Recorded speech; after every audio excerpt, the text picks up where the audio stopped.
Hello everyone. Today we're going to learn how to set up the ESP32 microcontroller. It is a powerful device used in many IoT and electronics projects. But before we begin, make sure you've watched the first 3 tutorials in this series. What is IoT, basics of breadboard, and installation of Arduino IDE. Alright, let's get started. First, open the Arduino IDE software on your computer. This is where we'll write and upload code to the ESP32. Now, go to the Tools menu at the top. From there, hover over Board and then click on Board Manager. In the Board Manager window, type ESP32 in the search bar. You'll see a package called ESP32 by Espressif Systems.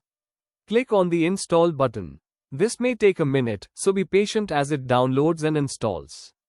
Once the installation is complete, we're ready to connect the ESP32 to our PC. So today, we learned how to install the ESP32 board package in the Arduino IDE.